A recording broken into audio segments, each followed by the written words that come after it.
할렐루야. 오늘 이렇게 좋은 날 하나님께서 허락하셨습니다. 그죠? 제가 새벽 6시에 나왔는데 공기가 얼마나 좋은지 몰라요. 여러분들은 잠을 콜콜 자는 시간에 하나님은 이 아름다운 자연의 공기를 여러분들이 호흡할 수 있도록 산소를 계속 공급해 놓으시더라고요. 얼마나 시원한지 장로님하고 둘이서 이 아름다운 자연 우리 오늘도 여기서 즐길 수 있도록 하나님께서 은혜 베푸시면 감사합니다. 이 아름다운 자리에 와서 예배할 수 있도록 하나님께서 우리에게 허락하신 것 얼마나 감사한지 몰라요. 그렇죠? 예. 그리고 이른 아침부터 이 예배를 위해서 수고하신 모든 분들에게 감사합니다. 교회는요, 희생이 없으면 안 됩니다.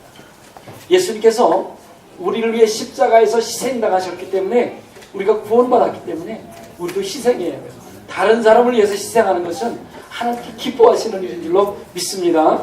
준비한 예배는 하나님께서 받으시는 거예요. 그렇죠? 예.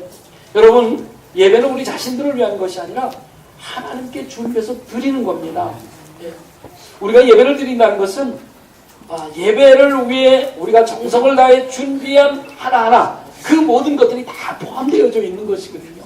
예. 그렇기 때문에 예배를 소중하게 생각한 진정한 예배자를 하나님은 지금도 찾고 계시다.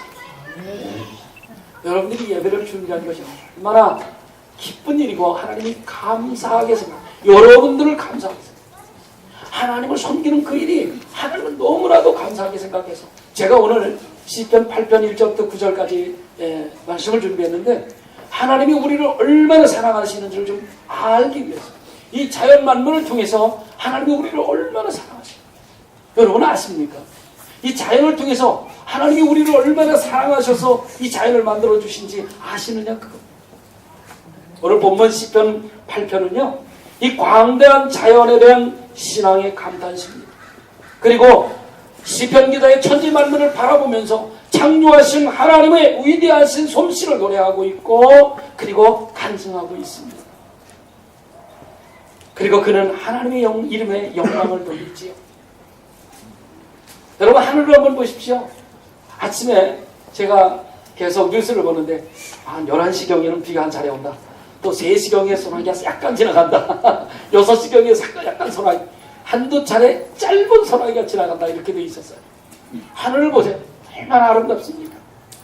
저 아름다운 하늘 자연 소리를 들어보십시오. 저 하늘을 보면서 이 자연 속에서 여러분 무엇이 느껴지십니까? 무슨 생각을 하세요? 고기 굽는다. 빨리 끝나고 밥 먹자. 이런 생각 하십니까? 우리가 자연 속에 있으면 도시의 그 어떤 건물 안에 있는 것보다 얼마나 좋은지 몰라요. 훨씬 기분도 좋고 행복을 느끼게 됩니다. 그렇죠? 예. 우리가 이 아름다운 우주 만물을 보고도 하나님의 그 놀라운 능력과 전지전능하신 하나님 온 우주 만물을 다스리시는 하나님을 느끼지 못한다면 우리 신앙에 문제가 있습니다. 하나님은 본래 인간에게 이 대자연 만물을 통해서 하나님을 알 수 있게 되는 능력을 심어주셨다. 성경은 그렇게 우리에게 증언해 주고 있습니다. 로마서 1장 20절 보겠습니다. 창세로부터 그의 보이지 아니하는 것들 곧 그의 영원하신 능력과 신성이 그가 만드신 만물에 분명히 보여 알려졌나니 그러므로 그들이 핑계하지 못할지니. 무슨 말씀이에요? 어느 주 만물을 보고도 살아계신 하나님 전전하신 하나님을 느끼지 못한다면 그는 문제가 있다는 거예요. 그렇기 때문에 자연 만물 속에는 하나님의 영원한 능력과 그리고 거룩한 본성이 들어있습니다라고 고백할 수밖에 없는 거죠. 다시 말하자면 자연 만물은 하나님의 뜻대로 움직이고 있다 그런 말이에요. 하나님은 사람만 인도하시는 것이 아니라 온 우주 만물 자연의 현상과 변화, 대전의 흐름도 하나님께서 지배하신다는 사실을 여러분 믿으시기 바랍니다. 하나님은 사람만 인도하실 것이 아닙니다. 물론 아담과 하와의 타락 이후에 그 능력이 상실되었습니다. 그래서 우상 숭배를 통해서 하나님을 찾으려 했던 것 사실이죠. 그러나 예수 그리스도를 믿는 믿음으로 우리가 다시 거듭나기만 한다면 자연 만물을 통해서 하나님을 알만한 능력이 우리들에게 생겨나는 줄로 믿습니다. 여러분 자연을 보시고 하나님을 느끼셔라. 하나님의 임재하심을 느껴야 합니다. 저는 가끔 톨미스테이 파크 간다든지 아니면 내셔널 파크를 가면요, 그 웅장한 숲속에서 찬양이 저절로 나오죠. 주 하나님 지으신 모든 세계 참 아름다워. 이 찬양이 제 입에서 저절로 나와요. 찬양을 하지 않고는 견딜 수 없어요. 어떤 때는요, 막 소름이 끼쳐요. 소름이 끼쳐요. 하나님의 살아계심을 느끼는 거죠. 거대한 자연 앞에, 웅장하고 아름다운 자연 앞에 전능하신 하나님을 발견하지 않을 수 없는 거예요. 그러나 면 어떻습니까? 이 거대한 자연 앞에 우리 인간은 한낱 보잘것없다는 것도 느끼게 되는 거죠. 전능하신 하나님이 아니고서는 도저히 아름다운 이 자연 만물을 누가 만들어 놓았겠냐 말이죠. 여러분, 그 큰 내셔널 파크 한번 가보시죠. 얼마나 웅장하고, 도대체 이것은 인간의 힘으로는 될 수 없는 일이에요. 하나님의 섭리가 아니라면 있을 수 없는 일들이 너무나도 많이 일어나요. 지난번에 우리 성 목사님 제가 만났는데, 어디 가면 말이지 너무너무 큰 하나님의 위대하심을 느낀다는 거예요. 자연을 보고도 살아계신 하나님을 느끼지 않으면 우리 신앙을 점검해 볼 필요가 있습니다. 이 자연의 웅장함은 말로 표현할 수가 없습니다. 그런 자연을 보고 다윗은 주 하나님 지으신 모든 세계, 이것을 보면서 전지전능하신 하나님과 위대하신 하나님을 발견을 하고 찬양하는 것입니다. 오늘 말씀을 보면 하나님의 지으신 세계를 보고 전지전능하신 하나님, 위대하신 하나님을 기억하고 다윗은 노래하고 있습니다. 시편 시인인 다윗이 오늘 1절에서 이야기하는 여호와의 이름이 온 땅에 아름답다, 이렇게 이야기하고 있는데, 이 고백은 여호와 하나님께서 행하신 그 놀라운 일들을 돌아보면서 느끼는 감정에서 출발하고 있는 말입니다. 고백이에요.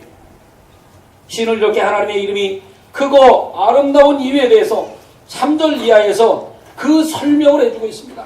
내가 왜 이렇게 느끼고 있는지 그 감정에 대해서 설명을 해주고 있어요. 무엇이라고 그럽니까? 여호와 우리 주여, 주의 이름이 온 땅에 어찌 그리 아름다운지. 감탄사예요. 감탄사. 그냥 읽지 마시고 이 감탄사. 주의 이름이 온 땅에 어찌 그리 아름다운지 모르겠어요. 정말 소름이 삐쩍삐쩍. 다윗은 하늘과 땅을 보면서 하나님께서 이 땅 가운데서 하신 일이 얼마나 위대하고 아름다운지를 발견을 했습니다. 이 자연 만물을 보면서 이 모든 것들을 만드신 그 하나님의 위대하심과 아름다움과 그리고 신비로움을 그가 발견한 거예요. 그러니까 그 입술을 통해서 저절로 찬송이 안 나올 수 없는 거죠. 감탄사가 나오지 않을 수가 없는 것입니다. 다윗은 하나님의 어떤 아름다움을 보았을까요?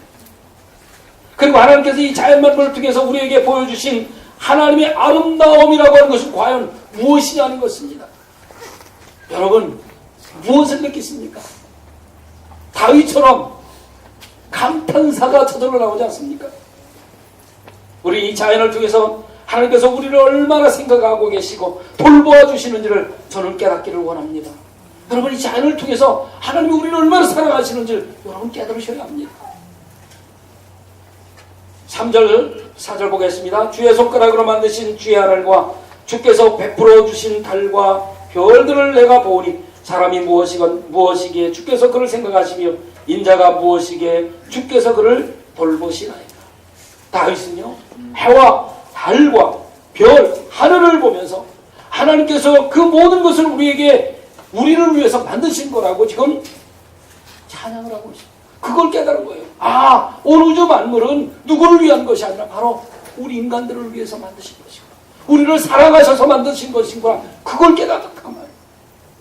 그리고 그 사실을 깨닫고 나니까 뭐예요? 도대체 우리가 무엇이기에, 도대체 우리 죄인이 무엇이기에 하나님께서 우리를 이렇게 사랑하시는가, 이 모든 것들을 우리를 위해 다 만드셨단 말인가, 하나님께서 왜 이처럼 우리를 생각하시고 돌보시는가, 여기에 대해서 경이감을 느끼게 된 거죠. 그러니까 감탄사가 저절로 너무 놀라워서 이상한 느낌이 들 정도였어요. 왜 나 같은 죄인을 위해서 하나님이 아름다운 대자연을 만드셨을까? 너무나도 경이로웠어요. 4절 다시 보겠습니다. 사람이 무엇이기에 주께서 그를 생각하시며 인자가 무엇이기에 주께서 그를 돌보시나이까. 여러분, 이런 고백을 해보셨습니까? 도대체 하나님이 내가 무엇이기에 나를 위해서 이 아름다운 자연을 만드셨을까?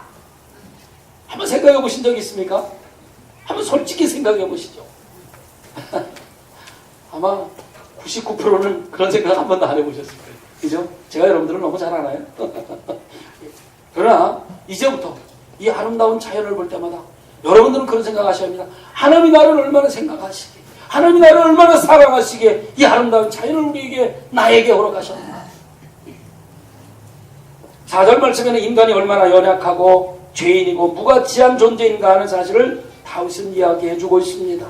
4절에서 사람이 무엇이기에 할 때 이 사람은요, 히브리 원어로 약하다라는 의미가 들어있습니다. 약하다.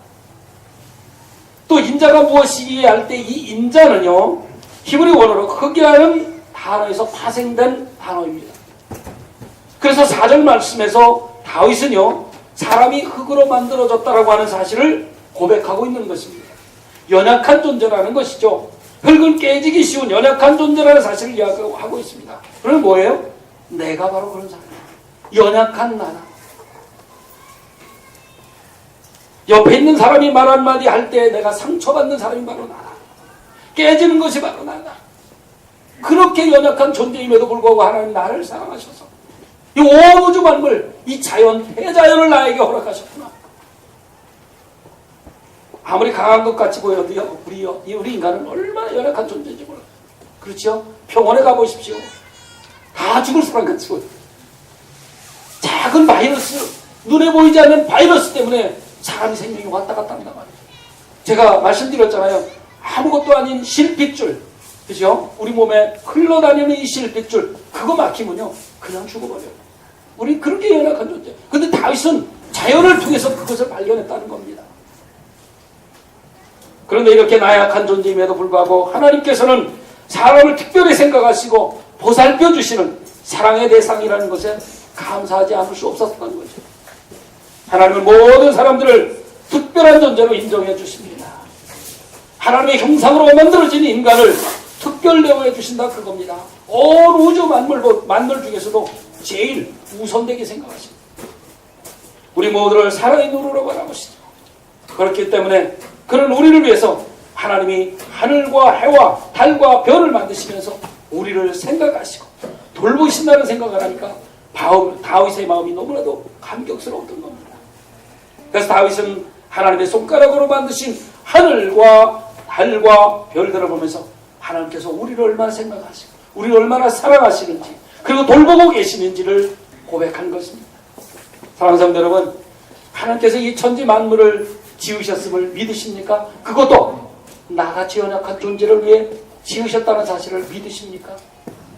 다윗은 이 아름다운 자연을 바라보면서 하나님께서는 이 아름다운 자연을 왜 만들어 놓으셨을까? 왜 나를 이렇게 아름답게 만들어 놓으셨을까? 위대하게 만들어 놓으셨을까 생각할 때 바로 나를 생각하시고 돌보시고자 만들었다는 사실을 깨달게 되었습니다. 우리도 이것을 깨달아야 되지 않을까요? 여러분, 오늘 이 아름다운 자연을 바라보시면서 다윗이 가졌던 그 깨달음을 우리 모두가 깨닫기를 원합니다. 하나님께서는요, 하나님 스스로를 위해서 이런 자연을 만들어 놓으실 필요가 없으신 하나님이세요. 하나님 전지전능하신 하나님, 우리가 감히 상상할 수 없는 위대하신 분이시기 때문에 이런 자연을 만들어 놓고 하나님을 위해서 만들어 놓을 필요가 하나도 없는, 오직 이 땅에 사는 저와 여러분들, 아까 말씀드린 흙으로 빚어서 연약한 존재, 누가 말 한마디 하면 상처받는 연약한 존재인 우리를 생각하시고 사랑하셔서 이 아름다운 자연을 만들고 우리에게 허락하셨다는 겁니다. 그러니 우리가 어떻게 하나님을 찬양하지 않을 수 있느냐 그 말입니다. 우리를 위해 온 우주 만물을 창조하신 여호와 하나님을 높이 찬양합니다. 사실 다스리라고 했다고 해서 우리 마음대로 자연을 훼손하고 우리 마음대로 파헤치라, 그런 뜻이 아니에요. 다스리라고 하는 것, 그런 뜻이 아닙니다. 오히려 하나님께서 만드신 이 자연 아름다움을 가꾸고 그리고 유지하고 보존하는 것이 바로 다스리는 거예요. 여러분, 자연을 훼손하지 마십시오. 그저 아무데나 막 꺾고 그런 거 하지 마세요.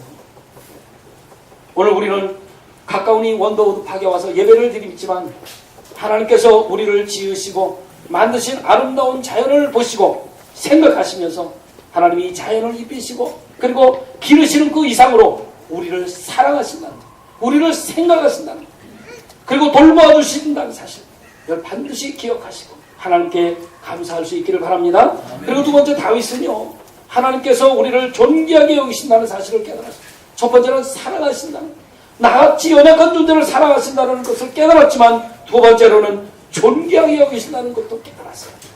5절 말씀 다시 보겠습니다. 그를 하나님보다 조금 못하게 하시고 영화와 존귀로 관을 씌우셨나이다. 다윗은 여기서 5절에서 우리를 하나님보다 조금 못하게 만드셨다, 그렇게 고백을 합니다만, 하나님과 우리는 비교될 수 없는 존재들이죠. 우리는 피조물이에요. 하나님은 도무지 비교 대상이 아니죠. 비교할 수 없습니다.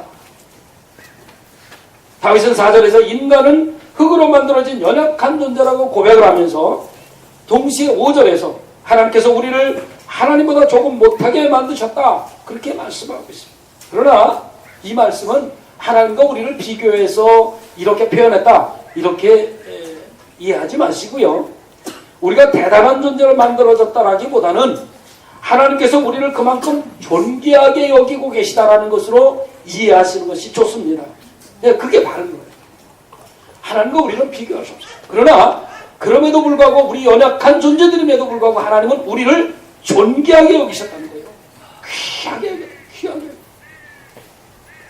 하나님은 우리를 존귀하게 여겨주시고 하나님의 사랑을 받는 대상으로 만들어진 위대한 존재입니다. 그래서 여러분, 한 사람 한 사람은요, 소중한 존재예요. 소중한 존재. 그래서 다른 사람에게 아무렇게 이렇게 대하면 안 됩니다. 왜냐하면 하나님 보시기에 모든 분들이 소중한 분들, 함부로 대하실 분들이 아니라 말이에요. 저를 한번 따라 하실까요? 나를 함부로 대하지 마세요. 왜 안 하세요? 다시 한번 따라 하십시오. 나를 함부로 대하지 마세요. 나를 함부로 대하지 마세요. 왜요? 하나님이 여러분들을 존귀하게 여기시네. 그렇죠? 하나님이 나를 존귀하게 여기시는데 왜 나를 함부로 대했습니까? 앞으로 그렇게 하세요. 누가 나를 함부로 대하면 함부로 대하지 마십시오. 하나님도 나를 존귀하게 여기십니다. 이렇게 하세요. 왜요? 하나님이 우리를 존귀하게 여기셨기 때문에 온 우주 만물을 창조하시고 여러분에게 다스리라고 명령하셨기 때문에 서로 높여주고 또 존귀하게 여겨야 할 존재들이에요. 우리가 다른 피조물을 다스리도록 맡겨주신 존재들이다, 그 말이죠. 6절 8절까지 보겠습니다. 주의 손으로 만드신 것을 다스리게 하시고 만물을 그 발 아래 두셨으니 곧 모든 소와 양과 들짐승며 공중의 새와 바다의 물고기와 바닷길에 다니는 것이니라. 아멘. 아멘. 이것은 우리가 무슨 자격이 있거나 잘나서가 아니죠. 하나님께서 우리를 존귀하게 여겨주셨기 때문에, 우리를 사랑하시고 존귀하게 여겨주셨기 때문에 우리에게 자연을 다스리도록 허락하신 거예요. 생육하고 번성하여 땅에 충만하라. 땅을 정복하라. 바다와 물고기와 하늘의 새와 땅에 움직이는 모든 생물을 다스리라.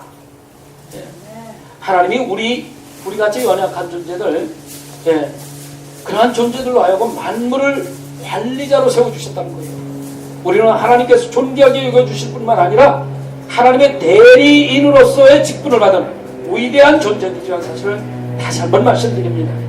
그럼에도 불구하고 혹여라도 여러분들의 마음에 늘 무엇인가 채워지지 않는 공허한 마음이 있으십니까? 하나님이 이렇게 사랑하시고 하나님 존귀하게 여기셔서 온 우주 만물을 창조하시고 그것을 내어주시면서 다스리라고 그러셨는데, 그럼에도 불구하고 여러분들 한쪽 마음에 공허한 마음이 있으시냐, 그 말이에요. 하나님을 믿는다고 그러지만 무엇인가 채워지지 않는 허전한 마음이 있고 만족할 수 없는 그 무엇이 여러분들 마음에 자리 잡고 있느냐, 그 말이에요. 아무리 노력해도 그 공허한 마음을 채우실 수가 없습니까? 그건 왜 그러냐면요, 혹시 그런 분들이 있다면 다시 한번 생각합시오. 하나님과의 관계가 끊어졌기 때문입니다. 왜 그러냐면요, 하나님은 우리를 사랑하시고 존귀하게 여기신 분이에요. 그런데 그 마음에 만족이 없다면 그건 분명히 하나님과의 관계에 문제가 있습니다. 그렇게 되면 마음의 평화를 누리지 못하고 만족감을 느낄 수가 없습니다.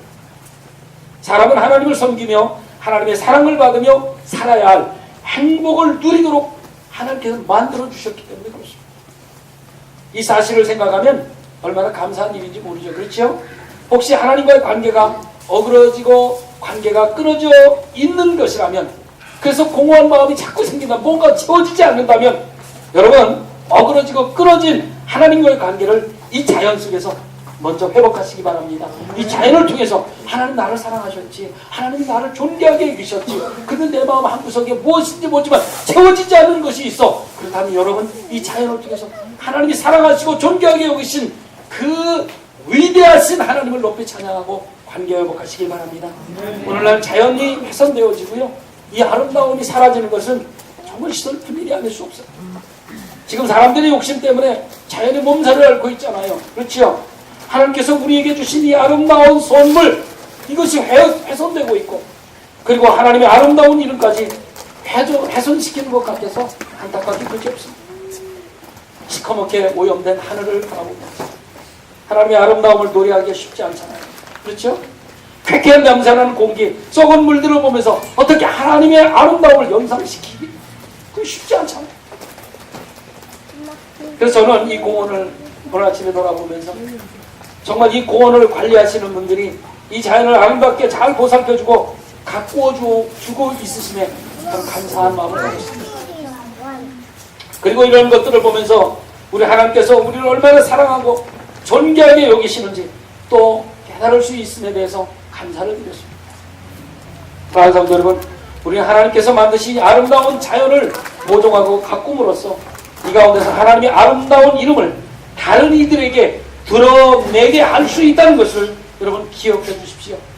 여러분들이요, 이제는 밖에 나가시면 하나님께서 우리를 얼마나 사랑하시고 존귀하게 여기셨기에 이 아름다운 자연을 우리에게 주셨는지를 다른 사람들에게 알려주세요. 모르는 분들에게 알려주세요. 여호와 우리 주여, 주의 이름이 온 땅에 어찌 그리 아름다운지. 여러분 이런 감탄사 나누시기 바랍니다. 오늘 하루의 일정을 통해서 하나님께서 우리에게 만들어주신 해와 달과 별들, 공식들을 가면서 하나님 아버지의 사랑을 우리가 느끼고 또 우리를 존귀하게 여기신 하나님을 높이 찬양하고 그 아름다움을 노래할 수 있기 바랍니다. 성경은 자연 또는 이 창조를 통해서 우리에게 하나님의 존재에 대해서 확실히 증언해 주고 계십니다. 이 자연을 통해서 하나님의 살아계심을 느끼지 않는다면 문제가 있습니다. 여러분 오늘 이 자연을 통해서 하나님의 임재하심을 느끼십시오. 이 아름다운 자연을 통해서 하나님을 확실히 만나고 증언하는 우리 모두가 되시길 주님의 이름으로 축원합니다. 기도하겠습니다.